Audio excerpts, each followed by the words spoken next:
तो पहले पार्ट के लिए मैंने एक रोड मैप बना दिया जिससे हम देखेंगे कि स्टेप बाय स्टेप हमें कैसे मूव करना है। इसीलिए हमारा सबसे पहला स्टेप होगा अपने दिमाग में एक रफ़ आइडिया, एक रफ़ इमेज बनाना कि हमें किस तरह का आर्ट वर्क चाहिए होगा, हमें कौन सा पोज होगा हमारे आर्ट वर्क का, कौन से कलर्स हम यूज़ करने वाले हैं और हम चाहते क्या हैं ऑडियंस फील करे उस आर्ट वर्क को देखकर।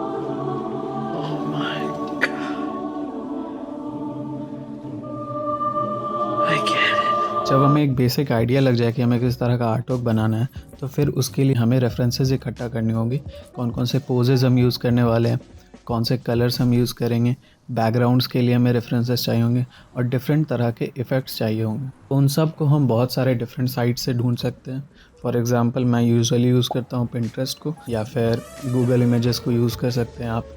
सबसे ईजी तरीका तो वही है कि आप गूगल इमेजेस पे जाकर सर्च कर ले कौन कौन से रेफरेंसेस आपको चाहिए। अब जब हमने अपने सारे रेफरेंसेस को ढूंढ लिया है, जैसे कि बैकग्राउंड हमारे पास है, हमारे पास पोज है, तो फिर हम स्टार्ट कर सकते हैं एक रफ स्केच को तैयार करना, जिससे हम अपने कैरेक्टर का बेस स्ट्रक्चर तैयार करेंगे। अब जब हमारा रफ स्केच तैयार हो गया तो हमारा नेक्स्ट स्टेप होगा उस पर एक डिफाइंड लाइन आर्ट को ड्रॉ करना। लाइन आर्ट फिनिश होते ही हमारे पास एक बेसिक स्ट्रक्चर रेडी हो जाएगा अपने आर्ट वर्क का। जब हमारा लाइन आर्ट तैयार हो जाएगा तो उसके अंदर हम कलर्स ऐड करेंगे और उसमें ज़्यादा डेप्थ ऐड करेंगे। डेप्थ ऐड करने के लिए हम यूजुअली यूज़ करते हैं शेडोज़ और हाईलाइट्स लेयर का। यूजुअली 2 से 3 शेडो लेयर्स होते हैं, एक से भी हमारा काम हो सकता है, डिपेंड टोटली करता है कि आप किस तरह का आर्ट स्टाइल चूज़ कर रहे हैं। अगर आप बहुत ज़्यादा डिटेलिंग में जाना चाहते हैं तो 2-3 शेडो लेयर्स हो सकते हैं, या फिर एक सिंगल लेयर से भी आपका काम हो जाएगा।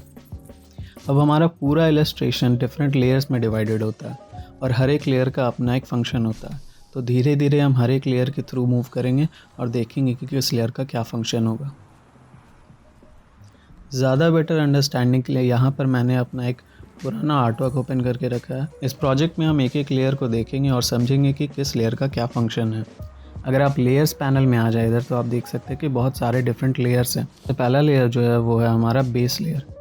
बेस लेयर में आप अपने फ्लैट कलर्स को ऐड करते हैं, जिसके ऊपर हम और भी रेंडरिंग करेंगे, ज़्यादा डेप्थ ऐड करेंगे। बेस लेयर के ऊपर है हमारा शैडो लेयर। शैडो लेयर का काम होता है हमारे आर्टवर्क में डेप्थ प्रोवाइड करना। अब आपको पता होगा कि शैडो फॉर्म होने का कारण होता है लाइट सोर्स। अगर एक लाइट सोर्स है और एक ऑब्जेक्ट को हिट कर रही है तो उसका शैडो फॉर्म होगा। तो जिस डायरेक्शन में लाइट आ रही है उसके ऑपोजिट में शैडो फॉर्म होता है। इसलिए अगर आप एक लाइट सोर्स बना रहे हैं, फॉर एग्जांपल यहाँ पर जो हमारा लाइट सोर्स है वो लेफ़्ट साइड में है, तो उसका जो शैडो फॉर्म होगा वो राइट साइड में फॉर्म हो रहा है। अगर आप हाईलाइट लेयर्स में आ जाए, आप देख सकते हैं कि यहाँ 4 अलग अलग हाईलाइट लेयर हैं और हर एक हाईलाइट लेयर का अपना एक लाइट सोर्स है। सबसे पहले जो हमारा हाईलाइट लेयर है वो कैरेक्टर के लेफ़्ट फ्रंट पे है।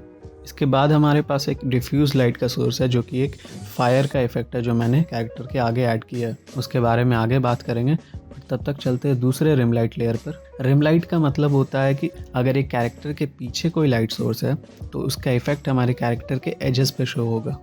अब इसमें मैंने 2 अलग अलग सोर्सेज यूज़ किए हैं रिम लाइट के। आप पे डिपेंड करता है कि आप कितने सोर्सेज चाहते हैं लाइट के। ज़्यादा लाइट सोर्सेज होंगे तो ज़्यादा डायनामिक हमारा कैरेक्टर लगेगा। अब इसके बाद बैकग्राउंड के लिए मैंने एक सिंपल सा लेयर लेंस ब्लर फिल्टर के साथ यूज़ किया है। इसमें कई सारे अलग अलग इफ़ेक्ट्स यूज़ किए हैं, जैसे कि फायर इफ़ेक्ट हो गया और एक जूम इफ़ेक्ट के साथ मैंने स्नो ऐड किया है एजेस पर। अब इन सारे डिफरेंट इफ़ेक्ट्स से मिलकर हमारा एक कंप्लीट कॉम्पोजिशन तैयार हुआ है। हर एक लेयर को हम और भी ज़्यादा डिटेल्स में समझेंगे, बट इस पूरे टॉपिक को कवर करना एक वीडियो में पॉसिबल नहीं है। इसलिए मैंने इसे डिफरेंट पार्ट्स में डिवाइड कर दिया है और 1 बाय 1 करके हम डिफरेंट पार्ट्स को कवर करेंगे।